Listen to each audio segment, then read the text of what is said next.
There is a zone in the sky where one knot too slow makes the wings quit, one knot too fast, and the airplane starts tearing itself apart in midair.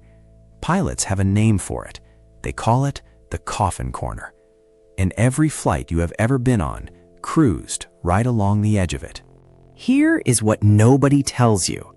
If flying higher means less drag, better fuel economy, and cheaper tickets, then why does every airline on Earth refuse to climb past 40,000 feet?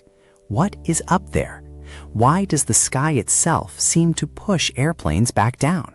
The answer is not one limit.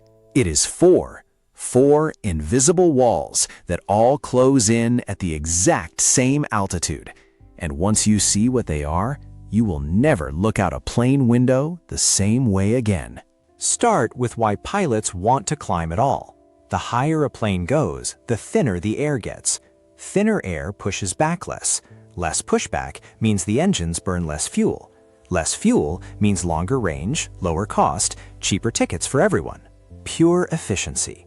Airlines live and die by it, so the pull to climb higher is almost impossible to resist. This is exactly where the sky starts fighting back. A jet engine is simple in principle. It pulls air in, squeezes it, mixes it with fuel, lights the mixture, and shoves the exhaust out the back to push the plane forward. The whole thing runs on one ingredient: oxygen. And while the engines are slowly suffocating, the wings are facing a completely different disaster. Wings hold the plane up by pushing air over a curved surface. Higher pressure builds underneath, lower pressure forms above. That pressure gap is the only thing keeping hundreds of tons of metal from falling out of the sky. At 40,000 feet, the air is already brutally thin. Climb higher, and the engines start to starve. They do not blow up, they do not shut off. They just quietly lose power, right when you need them most. Thin air means less of it rushing over the wing, so to stay airborne, the plane has to push faster and faster to make up for it. And here is where the trap closes. Every plane has a minimum speed. Drop below it, and the wings stop lifting. The plane stalls. It starts to fall. Every plane also has a maximum speed. Push past it, and the airframe begins hitting the sound barrier.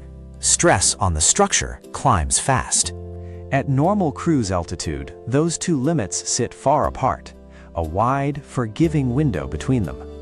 Climb a few thousand feet higher, though, and something genuinely terrifying happens. Those two limits start drifting toward each other. The minimum creeps up, the maximum creeps down. The safe window between them shrinks to almost nothing. That is the Coffin corner. One knot too slow, and the wings give up. One knot too fast, and the structure starts to fail. Up there, with real turbulence and real pressure shifts, holding a perfect speed between those two razor edges is basically impossible. It is not a textbook fear. It is a trap built right into the atmosphere. And the fourth ceiling, the one almost nobody thinks about, is wrapped around you right now. The cabin you are sitting in is pressurized. The plane constantly pumps air inside to keep the pressure close to what you would feel on a mountain, not what is actually outside. Outside, at cruise altitude, the air is so thin you would pass out in seconds. Inside, you breathe normally and never even notice. But maintaining that pressure difference puts massive force on every inch of the aircraft skin.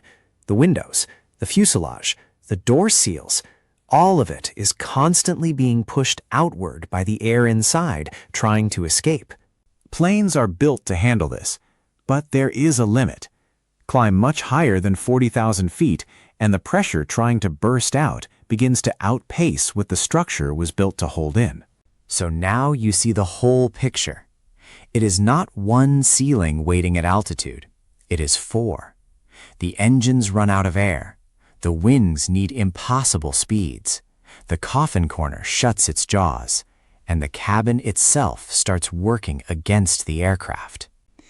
Every one of these limits lands at almost exactly the same altitude. 35 to 40,000 feet is not a compromise. It is the only spot in the entire sky where every problem solves itself at once. Up there, the air is thin enough to cut drag and save fuel, still thick enough for engines to breathe, still thick enough for wings to lift the plane at safe speeds, and the pressure difference is still inside what the airframe can handle. Every number lines up at exactly that altitude. A few thousand feet lower, you burn money. A few thousand feet higher, you die. That is what makes commercial flight genuinely incredible. The plane does not beat the sky. It finds the one narrow layer of atmosphere where physics, engineering, and chemistry quietly agree to play along. Every flight you have ever been on has been a real-time negotiation between gravity, air pressure, combustion, lift, and structural strength. The sky looks endless from your window seat, but the slice of it that will actually keep you alive is shockingly thin. Next time you glance up from that window and see nothing but deep blue above you, you will know why the plane is exactly where it is. Not because it cannot go higher, but because the spot it is sitting in right now is the only place in the entire sky where everything still holds together.